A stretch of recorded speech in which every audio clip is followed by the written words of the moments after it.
ایک مرتبہ درود پڑھ لیجیے۔ اللہم صلی علی سیدنا محمد وعلی آل سیدنا محمد بارک وسلم۔ سبحانک لا علم لنا الا ما علمتنا انک انت العلیم الحکیم۔ نحمدہ ونصلی علی رسولہ الکریم، اما بعد فاعوذ باللہ من الشیطان الرجیم، بسم اللہ الرحمن الرحیم۔ یا ایھا الناس قولوا لا الہ الا اللہ تفلحوا، صدق اللہ العظیم۔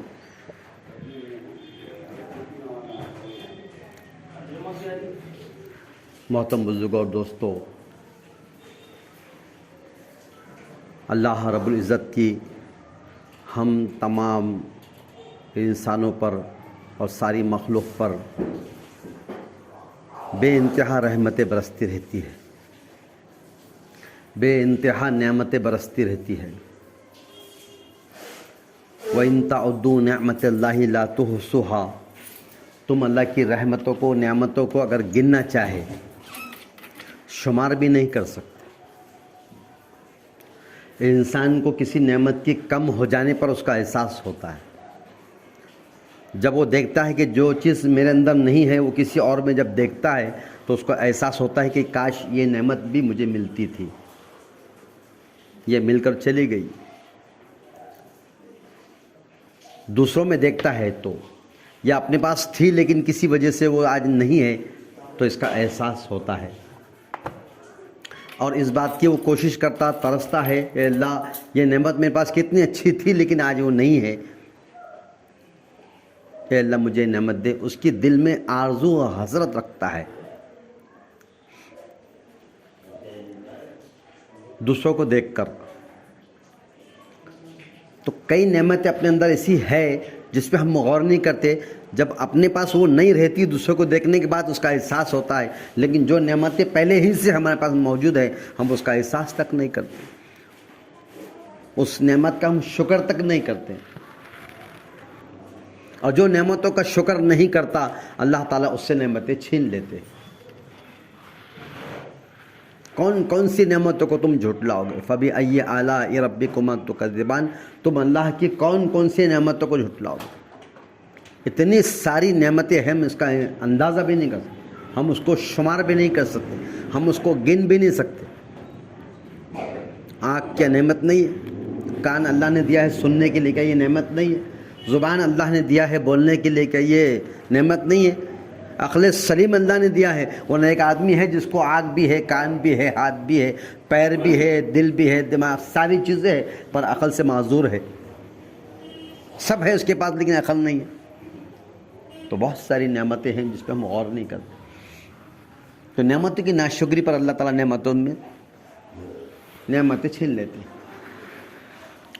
تو ان تمام نعمتوں پر سب سے بڑی نعمت اگر کوئی اللہ نے اس ملک میں، اس دنیا میں، اس دھرتی پر، اس زمین پر، اس کائنات میں اگر کسی کو دیا ہے تو وہ ہے صرف ایمان کی نعمت۔ اس سے بڑی نعمت اس زمین پر دنیا میں کوئی بھی نہیں۔ بے شمار اللہ کے خزانوں میں نعمتیں سے بھرے ہوئے ہیں، لیکن ان تمام نعمتوں میں سب سے بھاری چیز ہے وہ ہے ہدایت کا مل جانا۔ اگر یہ مل گیا، یہ ایمان مل گیا، یہ ہدایت مل گئی، یہ اہدنا الصراط المستقیم کے راستے پہ چل گیا، تو دنیا میں سب سے بڑی نعمت اس کے پاس ہے۔ اب کوشش یہ ہو جائے کہ ہمارا اس ایمان پر خاتمہ ہو جائے۔ کیا ہو جائے؟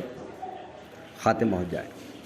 اس کی اللہ سے دعا کرنا چاہیے کہ اللہ موت ایک دن آنی ہے، ہم سب کو دنیا سے ایک دن جانا ہے، لیکن جب ہمارا خاتمے کا وقت ہو تو اے اللہ اس نعمت کو جو اللہ نے ہم کو ایمان کی نعمت دیا ہے، اے اللہ یہ بھی ہمارے ساتھ میں کر دینا، اسی پر ہمارا خاتمہ کر دینا، حسن خاتمہ جسے کہتے ہیں۔ اللہ تعالیٰ اس نعمت کی ہم سب کو قدردانی کرنے کی توفیق فرمائے۔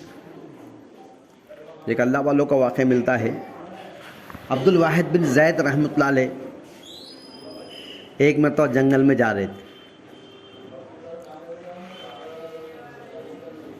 ساتھ میں ایک فقیر جو نصرانی تھا وہ بھی ان کے ساتھ میں ہو گیا، اور بڑے بڑے کافر، فقراء، فقیر، یہ لوگ بھی اللہ والوں کی صحبت میں رہا کرتے تھے۔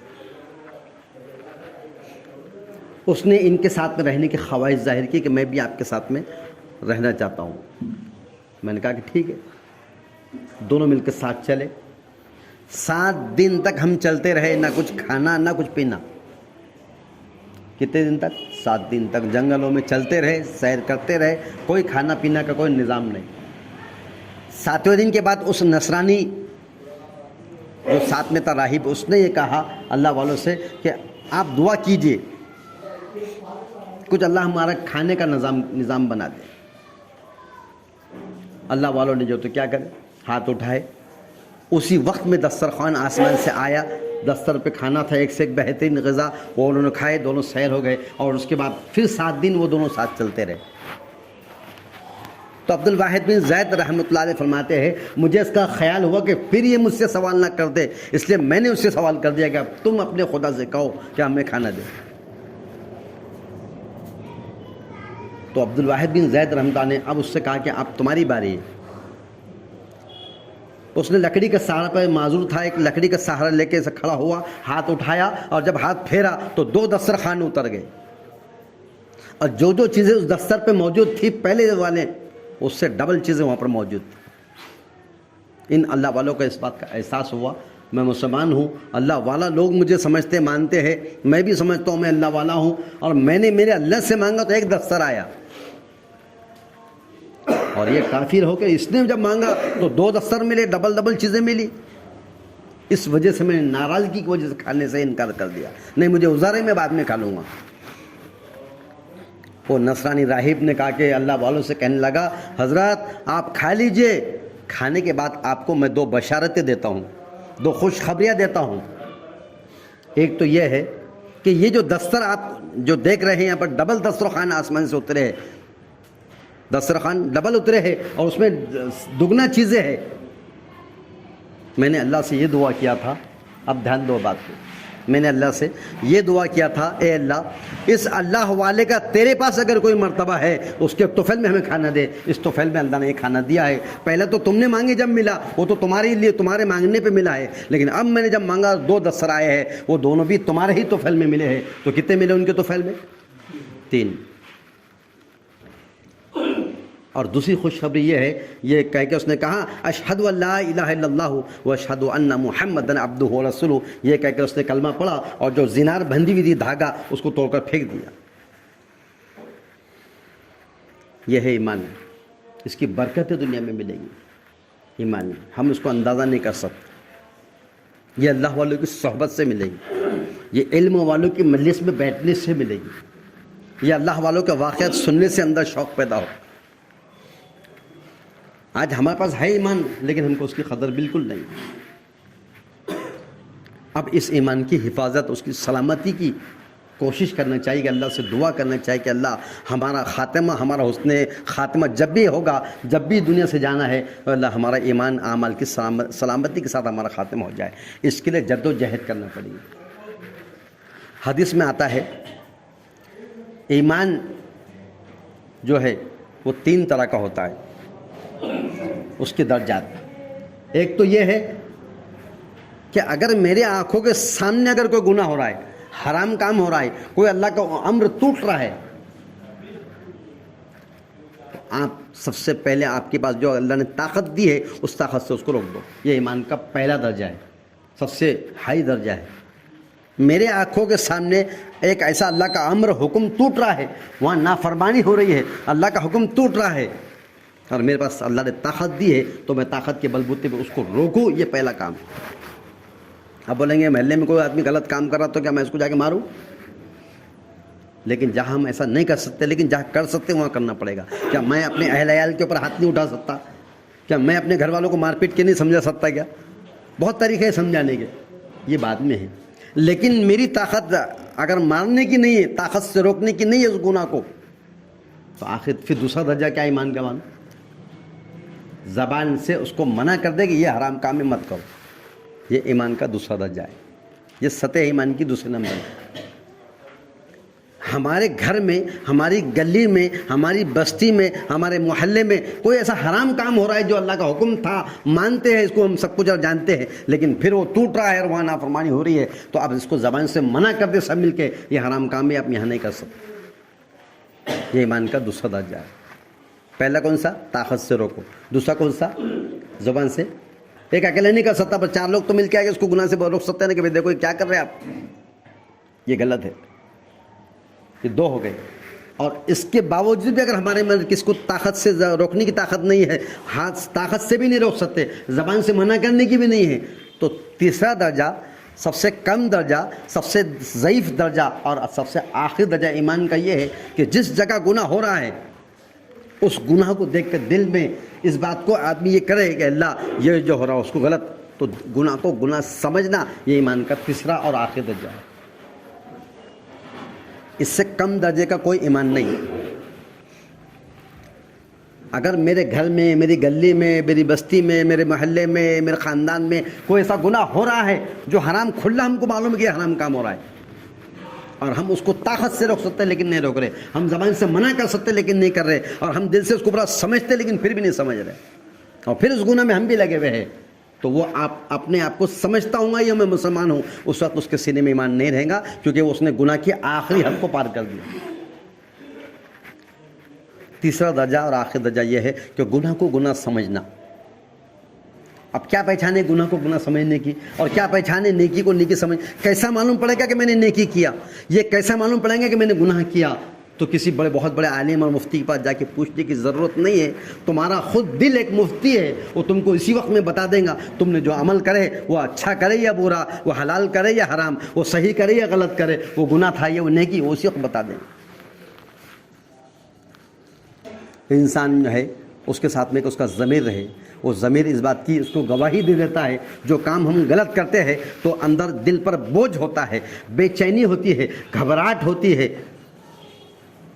کب؟ جب کوئی آدمی غلط کام کر دیتا, چوری کر لیتا تو دیکھتے ہیں نا ہم کیسے گھبراہٹ میں رہتا, کوئی غلط کام کرنے جا رہا تو کیسا گھبراہٹ ہوتی. ہاں, 4 لوگ اگر اکیلے میں جا کر ایسے میدان میں بیٹھ کے کچھ غلط کام کر رہے ہوں گے, کچھ بھی غلط کر رہے ہوں گے, اور کس نے بلا رہے آئے تو کون کہاں ہے, کیسے چوکن ہو جاتے, کیسے پریشان ہو جاتے, کیسے گھبراہٹ ہو جاتی, کیسے کلیجہ پانی ہو جاتا. ایسی کنڈیشن. تو جب ہم کوئی ایسا غلط کام کر رہے ہیں, ہمارا دل اسی وقت میں سب سے پہلی مرتبہ جو تو ہم کو ایک وہاں پر کیا کرے گا, ایک جھٹکا دے گا, یہ غلط ہے. پہلا جو جھٹکا آیا, پہلا جو ہم کو کھٹکا لگا, ہمارے دل نے ہم کو کھٹکا مارا, یہ غلط ہے, وہی صحیح تھا. اب سب سے بڑا مفتی اس کا دل ہوگا, اس نے اس کو بتا دیا اب یہی صحیح ہے. اب اس کے بعد اگر وہ کوئی راستے نکالتا ہے, کوئی اور اگر طریقے نکالتا ہے, کوئی بہانے تلاش کرتا ہے, کوئی اور اگر وہ کچھ بتا دیتا ہے, تو اس کا مطلب ہے کہ اب وہ جو صحیح رہبری تھی, جو ہمارا دل ہم کو روک رہا تھا گناہوں سے, تو وہ رہبری کو چھوڑ کر اب اس کے نفس کے حوالے ہوا ہے. پہلے تو ایمان کا جو تقاضا تھا, اس کے ایمان نے اس کو متنبہ کر دیا کہ یہ غلط ہے. جیسا ایک چھوٹی سی مثال, ایک آدمی راستے سے جا رہا, اس نے رومال جیب سے نکالا منہ پوچھنے کے لیے, لیکن ساتھ میں اس کا پاکٹ بھی گر گیا. پیچھے والا ایک آدمی آ رہا تھا, اس نے اس کا پاکٹ اٹھایا اور جیب میں ڈال دیا. انہیں نہیں دیکھا, اس نے اٹھا کے جیب میں ڈال دیا تو غلط کرا, سب کو سمجھ تھا کہ یہ غلط ہوا کر کے, ہو گیا غلط. لیکن اندر اس کے دل میں دھک دھک دھک دھک جو لگی ہے, وہ ایمان کی علامت ہے کہ اس کے پاس ایمان ہے, اس لیے وہ گناہ کو برا سمجھ رہا, اسی لیے اس کا دل بے چین ہے, اسی لیے اس کا دل بے چین ہے. انہیں سمجھ لیا کہ ابھی میں نے غلط کرا, لیکن پھر کیا ہے اس کے دماغ میں دوسرا, اب نفس, پہلا تو ایمان کا تقاضا تھا کہ حرام کام ہے, لیکن دوسرا تقاضا کس کا رہا تھا پھر معلوم, ایمان کے ساتھ کیا ساتھ میں کون ہے, نفس بھی ہے اس کے ساتھ لگا ہوا. اب نفس کیا بولتا معلوم, دیکھ تو نے چرایا گیا, اس کے جیب میں جا کے نکالا گیا, تو نے تیرے کو ملا, اگر تو نہیں لیتا تو پیچھے والا لے لیتا تھا, اس لیے میں نے لیا, اب یہ راستے کھل جائے. انسان کو چاہیے کہ تقویٰ پرہیزگاری اختیار کرے. تقویٰ میرے لیے ہے, فتویٰ لوگوں کے لیے ہے. فتوے کے میں نے سہولت, تو تقوی پہ میں آ جاؤں, یہ تقوی میرے لیے ہے, اور فتویٰ اوروں کے لیے ہے. تو یہ جب تقوی کی بات آتی ہے تو اس کا ایمان کا تقاضا ہوتا ہے, وہ تقوی پہ ڈال دیتا ہے اس کو. لیکن جب اس کا ایمان کمزور ہو جاتا ہے, اس کے ایمان کے اندر گناہوں سے روکنے کی اور اس سے بچنے کی طاقت نہیں ہوتی ہے، تو پھر نفس اس پہ جو حاوی ہو جاتا ہے، اس کی وجہ سے کہ ایمان اس کا کمزور ہے، تو پھر وہ نفس کے تابع ہو جاتا ہے اور وہ حرام کام کر لیتا ہے۔ تو تقویٰ کس کے لیے؟ ڈر اللہ کا میرے لیے۔ کوئی حرام کام کا موقع مل رہا ہے، مجھے بچنا چاہیے، میرے دل نے مجھے بول دیا غلط ہے، پہلی بار جو جھٹکا آئے گا، پہلی مرتبہ جو اس کے کھٹکا آئے گا، سمجھ جاؤ گے میرے دل نے، میرے ایمان نے اس کی گواہی دے دیا ہے غلط ہے۔ تو کچھ لوگ ہوتے ہیں جو تقوی کے اختیار تو کرتے ہیں، لیکن اکثر ایسا ہو جاتا ہے کہ تقوی دوسروں کے لیے رہ جاتا اور فتویٰ میں اپنے اوپر عمل کر لیتا ہوں۔ تقوی کس کے لیے؟ میرے لیے، لیکن لوگوں کے لیے سمجھتا ہوں۔ اور فتویٰ، اب ایک ایسی مثال کی سادی ایسی مثال کے طور پہ بتا دیتا ہوں میں، کوئی دلیل کی بات نہیں ہے لیکن بولیں گے کیسا مثال۔ ایک امام صاحب کی بیوی نے ایک منت مانگی، اور منت یہ مانی کہ اللہ اگر تو مجھے بیٹا دے دے تو میں میرے مسجد کے امام، جو مسجد کے امام ہیں، جمعہ کے دن لوگ زیادہ رہیں گے، اور وہ امام جب وہاں آئیں گے تو خطبہ دینے جائیں گے، تو میری یہ منت ہے کہ اگر تو مجھے بیٹا دے دے تو میں میرے شوہر کو مسجد کے ممبر پہ کھڑے کر ڈھول بجانے لگوں گی۔ اور اتفاق ایسا ہو گیا کہ وہ بیٹا ہو گیا، تو عورتیں کہتے ہیں ماں اگر میں نے ایسا نہیں کری تو بولے تو کیا ہوتا پھر معلوم نا، کچھ تو بھی ہو جاتا، منت پوری کرنا ضروری ہے۔ تو جیسے بیٹا ہوا تو انہوں نے اپنے شوہر سے کہا دیکھو جی، تو بولے بولو جی، بولے میرے کو یہ بیٹا ہوا تو میں نے منت مانگی تھی۔ کیا منت تھی؟ بولے منت یہ تھی کہ تم جمعہ کے دن جب خطبے میں کے لیے کھڑے ہو گئے، اس وقت آپ کے پاس ایک ڈھول آئے گا، وہ لے کے آپ کو بجانا ہے، اتار کے دے دینا۔ بولے دماغ خراب ہوگا، پاگل ہو گئی کیا؟ بولے میں امام مسجد کا جمعہ کا دن اور خطبہ اور لوگ بیٹھے اور وہ ایسا، تم کو کچھ نہیں کرنا ہے، میں سب کرتی ہوں، میں رائے دوں گی ویسا کرو آپ، اس میں کوئی نقصان نہیں ہوگا۔ بولے ایسا؟ تو کبھی کبھی بیوی کی رائے عمل فائدہ ہو جاتا ہے، اور اکثر الٹا ہوتا ہے تو ہمیشہ کرتے بیٹھیں گے، اور گھر کو جا کے بولو بھی مت کہ وہ ایسا بولے تھے نا، تو یہی شروع ہو جائے، ہوتا ہے ایسا۔ تو کبھی کبھار رائے کام آ جاتی ہے۔ ایک مرتبہ بیوی نے رائے دی، ایک مرتبہ کیا، ایک یہ تو مچھیرا تھا، اس نے مچھلی پکڑ کے لایا۔ کیا لایا؟ مچھلی پکڑ۔ بہت ساری مچھلیوں میں ایک مچھلی بہت خوبصورت نظر آئی، رنگین تھی، بہت خوبصورت تھی وہ مچھلی۔ تو اس کو لانے کے بعد اس نے سوچا بازار میں بیچو، 2-4 روپے ملیں گے، کیوں نہ میں اس کو لیا کہ کسی بادشاہ کے پاس جا کے دے دوں گا، پیش کر دوں گا ہدیہ بول کے، تو بادشاہ خوش ہو جائے گا، اور بادشاہ جب خوش ہو جائے گا تو انعام بہت سارا دے دیں گا۔ تو اس نے کیا کیا، بادشاہ کے پاس جا کے مچھلی کو پیش کر دیا، بادشاہ بہت خوش ہو گیا اور بولا اوہ اتنی بھاری، اتنی بہترین مچھلی خوبصورت لائے۔ تو اس نے کیا کیا، جب اس کو مچھلی اس نے لیا تو اس نے، بادشاہ کا ایک اصول ہوتا ہے کہ وہ ہمیشہ نوازتے رہتے ہیں، تو اس نے اس کو انعام میں 4000 درہم دے دیا۔ 4 روپے کی مچھلی ہوں گی، کتنے مل گئے؟ 4000 مل گئے۔ اس سے بہت خوش ہوا، جھولی میں بھرا، اور بھر کے جب جا رہا تھا ایک سکہ نیچے گر گیا۔ تو بیوی نے کیا بولی، بن تم بھی اتنے یہ لے کے تم کو اتنا سمجھتا بھی نہیں، بولے 4 روپے کی مچھلی کے 4000 دیتے کیا؟ نہیں، بولے جو میں نے بول دیا، جو دے دیا بات ختم ہوگی۔ بولے بولے میرے پاس ایک آئیڈیا ہے، اگر اس پہ تم عمل کرے تو واپس آ جائیں گے 4000۔ نہیں تیری آئیڈیا تیرے پاس نہیں، سن تو لو۔ اچھا بول۔ اس سے یہ پوچھو یہ مچھلی نر ہے یا مادہ؟ اگر وہ بولے نر ہے تو بولا واپس دے دے، ہم کو مادہ چاہیے تھا، اور اگر وہ بولے وہ مادہ تو بولا ہم کو نر چاہیے، ایسا بول کے 4000 واپس لے لو۔ ارے بہت اچھی آئیڈیا دی تم۔ بولے ادھر آ رہے، بولے بھائی یہ مچھلی نر ہے کیا مادہ؟ انہوں نے بولا یہ نر ہے نا مادہ۔ بولے پھر یہ کیا ہے؟ بولے یہ مخنث ہے، سمجھ رہے ہیں؟ اور خوش ہوگا، اور 4000 انعام میں دے دیا۔ اب 8000 جب لے کے جا رہا، ایک سکہ نیچے گرا، سکہ نیچے گرے بعد پھر پیچھے آیا، اس کو اٹھا کے پھر اس میں ڈالا۔ بیوی نے بولی ایسے نادید لوگوں کو تم نے دیکھے رکھے، 8000 فری میں ملے پھر ایک اٹھا رہا، اب ایک موقع ہو رہا ہے کہ تمہارے پاس سے 8000 چھیننے کا۔ بولے کیا؟ بولے وہ یہ ہے کہ اس کو یہ بولو کہ ہمارے محل میں کوئی چیز جب گر جاتی ہے اس کو اٹھانا ہماری شان کے خلاف ہے، اور تو نے ایسا کیا، 8000 دے دے۔ بولے ہاں یہ اچھی آئیڈیا۔ بولے ادھر، بولے ہم نے تو کچھ 4 روپے کی مچھلی کے کتنے دیے؟ 8000 دیے، پھر تم نے ایک گراوا کیوں اٹھایا؟ پھر اس نے جواب دیا، ہوشیار تھا، اس نے کہنے لگا بادشاہ سلامت، اس پر آپ کا نام مبارک ہے، اس کا پیر پڑ جائیں گا تو بے ادبی ہو جائیں گی، اس لیے میں نے اس کو دے دیا۔ اوہ 4000 اور انعام دے دے، 12000 دے جاؤ۔ جا کے اعلان کر دیا آج کے بعد بیوی کی رائے پہ جو چلیں گا اس کا ایسے ہوں گا جیسا میرا ہو رہا ہے۔ تو اب یہ بیوی اس کے پاس، بیوی نے بولی دیکھو، بولے بیوی نے کیا بولی، بیوی نے بولی تم کو کچھ نہیں کرنا ہے، میں نے منت مانگی آپ کو ڈھول بجانا ہے، تو کیسا کریں گے؟ تو بولے دیکھو جمعے کے دن جب آپ کے پاس ڈھول آئے گا کچھ نہیں کرنا ہے۔ وہ ٹھیک ہے۔ اب وہ جمعے کے دن سارے لوگ بیٹھے، ادھر امام صاحب بیٹھے ہوئے ہیں، ادھر سے ڈھول آ رہا، وہ ڈھول لے کے اب وہ ڈھول کو دیکھ رہے، مجنون دیکھ رہے، ڈھول ابھی یہ ڈھول کو دیکھ کے ادھر پریشان ہو گئے کیا کرنا چاہیے۔ وہ شخص نے ڈھول لایا, ان کے ہاتھ میں دیا, انہوں نے ڈھول گلے میں ڈالے, ممبر پہ کھڑے ہوئے اور بولنے کہنے لگے دوستوں, بزرگوں, ساتھیوں, میں آپ کو ایک ایسا مسئلہ بتانے والا ہوں, ہمارے مذہب میں ڈھول ایسا ایسا بجانا حرام ہے. آواز آئی نہیں ہوگی. اور پھر بولے ایسا ایسا ادھر سے بجانا یہ بھی حرام ہے. کتنے بار بجا ڈھول؟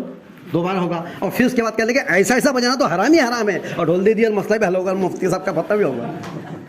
تو فتویٰ میرے لیے نہیں ہے, تقویٰ میرے لیے ہے, فتویٰ دوسروں کے لیے ہے. جب میرے سامنے اگر کوئی حرام کام ہو رہا, میرے سامنے اگر کوئی گناہ کا کام ہو رہا, میرے سامنے, میرے گھر میں, میری گلی میں, میری بستی میں, میرے محلے میں, کہیں بھی اگر کوئی گناہ کا کام ہو رہا ہے اور میں دیکھ رہا ہوں یہ حرام کام, میرے دماغ میں بات کھٹکی کہ حرام ہے, اس وقت اس کو روکنا, طاقت سے روکو, نہیں تو زبان سے منع کرو, اور نہیں ہو سکتا تو دل سے اس کو برا سمجھنا. یہ ایمان کا سب سے آخر درجہ ہے. اللہ سے دعا ہے کہ اللہ تعالیٰ ہم سب کو عمل کرنے کی توفیق عطا فرمائے. ابھی اذان ہوگی, اس کے بعد انشاءاللہ سب